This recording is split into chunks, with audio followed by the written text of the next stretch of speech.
विनीत कुशवाहा, यादव विनीत कुशवाहा।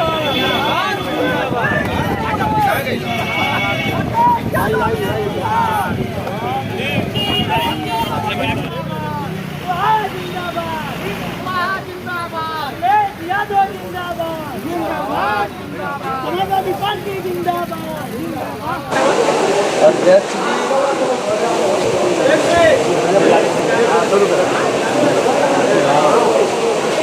अध्यक्ष जी, आज जो है मऊ जनपद में पहली बार समाजवादी पार्टी ने किसी को प्रदेश का अध्यक्ष बनाया है।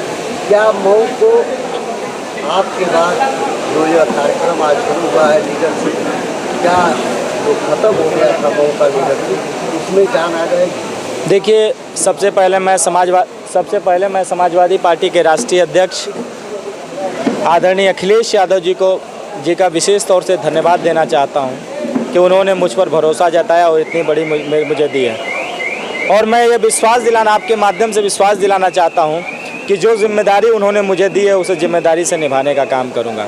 देखिए, समाजवादी पार्टी ने हमेशा नौजवानों को आगे बढ़ाने का काम किया है। समाजवादी पार्टी में जब नेताजी रहे हों या फिर उसके बाद आदरणीय अखिलेश यादव जी हैं, जो गरीब किसान मजदूर का बेटा जिसके अंदर क्षमता होती है नेतृत्व करने की, उसे समाजवादी पार्टी प्लेटफॉर्म देकर आगे बढ़ाने का काम करती है। उसी क्रम में हमें भी समाजवादी पार्टी के नेता आदरणीय अखिलेश यादव जी ने प्रदेश समाजवादी छात्र सभा का अध्यक्ष बनाने का काम किया। उत्तर प्रदेश सरकार की कार्यशैली को लेकर आप क्या कहेंगे? देखिए, उत्तर प्रदेश सरकार इस समय निरंकुश हो चुकी है। उत्तर प्रदेश के अंदर भ्रष्टाचार, अत्याचार और बेरोजगारी बहुत चरम पर है। अभी आप देखिए, मैं बरेली की घटना का जिक्र इसलिए कर रहा हूँ कि वहाँ पर कुछ लोग दंगा भड़काने के लिए किसी एक विशेष समुदाय में डीजे बजाना चाहते थे। उनका मकसद कोई आस्था का नहीं था, उन्हें था सिर्फ इसलिए भारतीय जनता पार्टी ने भेजा था किसी तरीके से दंगा कराओ कि ये पवित्र माह अगर बीत जाएगा तो दंगा कैसे होगा, क्योंकि चुनाव आ ही गया है। तो वो मुद्दे को बनाना चाहते थे। लेकिन धन्यवाद देना चाहता हूँ वहाँ के एसएसपी के, जिन्होंने अपना बड़ा दिल दिखाया और इस तरीके के आतताइयों के खिलाफ कड़ी एक्शन लेकर और इस तरीके के दंगे को रोकने का काम किया। और जिसको सम्मानित होना चाहिए था, जिस एसएसपी को सम्मानित होना चाहिए था, उस एसएसपी को भारतीय जनता पार्टी के सरकार ने हटा दिया। तो समझ सकते हो कि इनका इरादा और मंशा कैसा है। ये कोई आस्था से है कि भारतीय जनता पार्टी दंगा करा रही है। और बिल्कुल अगर एसएसपी को हटाया तो मुद्दा क्या था? केवल मुद्दा यही तो था कि दंगा कराने वालों के ऊपर एक्शन किया और कार्रवाई की। आखिर क्या था?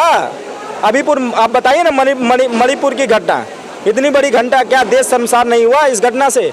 आज लोग कहते हैं कि देश मजबूत हाथों में है। अरे मैं तो कहता हूं कि देश मजबूत हाथों में है। ये मोदी जी के बस का नहीं है देश चलाना। एक इनको सिर्फ यही होना चाहिए, केवल चाय बेच सकते हैं उतना ही पे इनको होना चाहिए, उससे ज़्यादा ये कुछ नहीं कर सकते। पार्टी ने बड़ी जिम्मेदारी दी है आपको, कैसे निर्वहन करेंगे? देखिए, जिम्मेदारी बहुत बड़ी है और समाजवादी छात्र सभा का जो बड़ा पद मुझे मिला है, समाजवादी पार्टी छात्र सभा छात्रों के मुद्दे को लेकर, जैसे मुद्दा बेरोजगारी का है।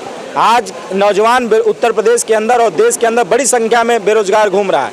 डिग्रियां तो ले लिया है लेकिन नौकरी का पता नहीं। नौकरी कभी पेपर लीक आउट हो जा रहा है, भ्रष्टाचार के हत्थे चढ़ जा रहा है। तो बेरोजगारी सबसे बड़ा मुद्दा है। और आज बताइए, पिछड़े वर्ग के नौजवानों को, दलित वर्ग के नौजवानों को छात्रवृत्ति नहीं मिली। आप पता करिए सरकार से कि छात्रवृत्ति कहाँ गई उन नौजवानों की। और जो जीरो फीस का मुद्दा है, जो जीरो फीस पर पहले दलित छात्रों का एडमिशन हो जाता, पढ़ाई हो जाती थी, वो अगर गरीब परिवार का भी होता था तो वो पढ़ लेता था, उसको भी बंद करने का काम ये भारतीय जनता पार्टी ने किया है। तो इन सब मुद्दों को लेकर हम सड़क पर लड़ने का काम करेंगे और मुझे भरोसा है कि इस बार नौजवान और देश की जनता इस बार इंडिया के साथ चलेगी और इंडिया को जिताने का काम करेगी। छात्र नेता रहे पहले भी और छात्र नेता प्रदेश अध्यक्ष बनाए गए, लेकिन देखा जाए जिस तरह कर दिया गया है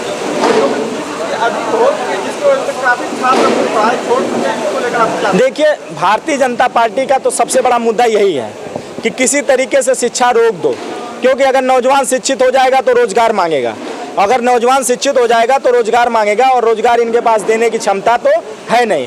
इसलिए वो किसी न किसी रूप में शिक्षा को महंगी करते जा रहे हैं। अभी बताइए, विश्वविद्यालय का हमारे पास कई नौजवान हैं, 400 गुना फीस बढ़ा दी गई है। बताइए किसानों की आमदनी क्या है? इन्होंने किसानों के धान के रेट को बढ़ाया, किसानों के किसी भी उपज के रेट को बढ़ाया? और फीस जो विश्वविद्यालयों की फीस है उसको 400 गुना बढ़ा दिया। तो सोचिए गरीब किसान का, मजदूर का बेटा कैसे पढ़ाई करेगा। अगर डॉक्टर बनना चाहे गरीब का बेटा तो आज की डेट में बन पाएगा? 1 करोड़ तक की फीस चली गई है। तो ये भारतीय जनता पार्टी का मुख्य मुद्दा है कि किस तरीके से पिछड़े, दलित, शोषित लोगों को शिक्षा से वंचित कर दिया जाए। न वो शिक्षित होंगे, न हमसे सवाल करेंगे और न ही रोजगार मांगेंगे। ये भारतीय जनता पार्टी का सबसे बड़ा मुद्दा है। महंगाई चरम सीमा पे और टमाटर ठेले से गायब। देखिए भाई, महंगाई तो बहुत ज़्यादा है, लेकिन भारतीय जनता पार्टी के पास इस समय सीमा हैदर आ गई हैं। टमाटर की चर्चा नहीं है, प्याज की चर्चा नहीं है, लहसुन की चर्चा नहीं है, लेकिन चर्चा किसकी है? सीमा हैदर की। क्या वो जरूरी है इस देश के लिए? आपका विषय है, आपके इंटेलिजेंस का विषय है। आप मुद्दा बनाते हो देश के लिए। देश इस समय महंगाई की मार झेल रहा है। टमाटर महंगा हो गया, सब्जियां महंगे हो गए, दाल महंगे हो गए, और बताइए उसको मुद्दा नहीं बनाते हैं सरकार। ये जो आप तो यूट्यूबर हैं, आप जो है चैनल, छोटे चैनल वाले हैं, बड़े चैनल वाले भारतीय जनता पार्टी की पूरे ठेका लेके बैठे हुए हैं। वो उनके पास मुद्दा नहीं है बेरोजगारी का डिबेट करने का, न महंगाई पे डिबेट करने का, न अत्याचार पे डिबेट करने का। वो तो लगातार भारतीय जनता पार्टी का प्रवचन कर रहे हैं, और जो उनमें फंसेगा वो देश को बर्बाद करने का काम करेंगे। लेकिन मुझे भरोसा है आप जैसे पत्रकारों पे मुझे पूरा भरोसा है कि आप सच्चाई दिखाएंगे, महंगाई की बात करेंगे, छात्रों की बात करेंगे, महिलाओं की बात करेंगे, नौजवानों की बात करेंगे, और ये बात करेंगे तो हमें अधिकार मिलेगा। और लोग अब जागरूक होने लगे हैं आपके माध्यम से जागरूक होने लगे हैं, और आने वाले समय में 2024 में इस भारतीय जनता पार्टी को, सरकार को देश से हटाने का काम करेंगे। ओम प्रकाश के बेटे कह रहे हैं अरुण राठौर जी 2024 में सत्ता की रोटियां डुबा देंगे। ओम प्रकाश के बेटे नेता हैं? आप नेता मानते हैं? उनकी बातों को ज़्यादा सीरियस मत लीजिएगा। उनके पिताजी उनकी कसम खा के कहे थे कि हम कभी भारतीय जनता पार्टी में नहीं आएंगे। भाई अपने बेटे की ही कसम खा के तो कहे थे। उन्होंने ये भी तो कहा था कि जो भारतीय जनता पार्टी में पिछड़े समाज के नेता है वो लीडर नहीं लोडर हैं। अब क्या है वो लोडर ही बनने तो वहाँ गए हैं। उन्होंने कसम खाई थी कि भगवान भी प्रकट होकर आकर कह देंगे तो हम भारतीय जनता पार्टी में नहीं जाएंगे। तो उनको सिर्फ सत्ता से मतलब है। वो कभी अपने समाज की लड़ाई, पिछड़ों की लड़ाई, उसके न्याय और अधिकार की लड़ाई कभी नहीं लड़ना चाहते। वो अपने परिवार को और अपने जो भी अपने परिवार है उनको सत्ता में रखना चाहते हैं और मलाई काटना चाहते हैं। इसके अलावा उनके पास कोई मुद्दा नहीं है। बहुत